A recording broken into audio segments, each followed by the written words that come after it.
BRS party के कारगुजार सदर केटी रामाराव ने कांग्रेस पर फर्जी वोटर्स को फहरिस्त राय-दहिंदगान में शामिल करने का इल्जाम लगाया है।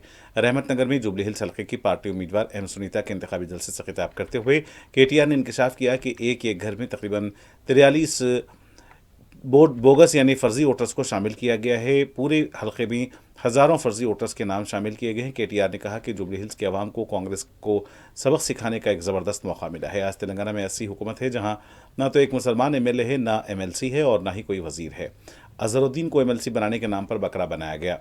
शेखपेट में कब्रस्तान की आराजी देने के नाम पर मुसलमानों को धोखा दिया गया।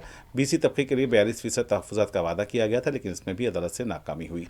रेवंत रेड्डी बीसी तबके और मुसलमानों को धोखा दे रहे हैं। केटीआर का कहना था कि बलदी इंतखाबात के बाद कांग्रेस की हुकूमत मुफ्त पानी की केसीआर की स्कीम को भी खत्म कर देगी। कांग्रेस पार्टी हैदराबाद की आवाम से नाराज है क्योंकि यहाँ की आवाम ने उन्हें एक भी नशिस्त पर कामयाब नहीं किया।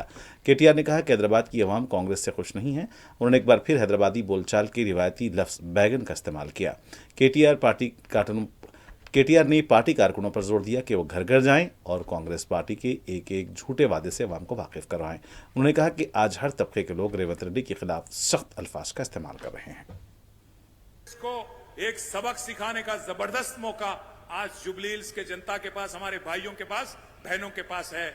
आप याद रखिए, आज तारीख में ऐसी कोई रियासत नहीं थी जिसमें आपका कोई भाई वजीर नहीं था कांग्रेस के हुकूमत में, पर आज पहली बार तेलंगाना में ऐसी हुकूमत है जहां ना कोई एक एमएलए है, एक एमएलसी है मुसलमान, वरना एक कोई वजीर है।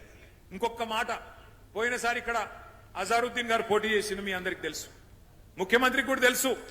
అజారుద్దీన్ గారు మరి మళ్ళా టికెట్ అడుగుతాడేమో అని చెప్పి ఏం చేసిండు ఈసారి, ఆయనకి ఏదో ఎమ్మెల్సీ ఇస్తున్నా అని చెప్పి ఒక కాగితం ఏదో తయారు చేసి ఆయన ముఖాన కొట్టిండు, ఆయనను కట్టుకొట్టిండు, బక్రా చేసిండు. ముఖ్యమంత్రికి కూడా తెలుసు అది నిల్వది. అజారుద్దీన్ కి ఇచ్చే ఎమ్మెల్సీ కోర్టులో నిలబడది, కోర్టులో ఆల్రెడీ కేసు నడుస్తున్నది. అట్లాగే పక్కన షేక్పేట్ల ఖబరస్థాన్ కు జాగా ఇచ్చినా అన్నాడు, అక్కడ పోతే అది నిలబడది కోర్టులో అని తెలుసు. ఆర్మీ వాళ్ళు వచ్చి వాళ్ళు నిలగొట్టిరు అక్కడ. అట్లాగే 42% రిజర్వేషన్ అంటాడు, అది కూడా కోర్టులో నిలబడదని తెలుసు. ముఖ్యమంత్రికి తెలిసి ఇవాళ జూబ్లీ హిల్స్ ప్రజల్ని, బీసీలని, మైనారిటీలను మోసం చేస్తా ఉన్నాడు.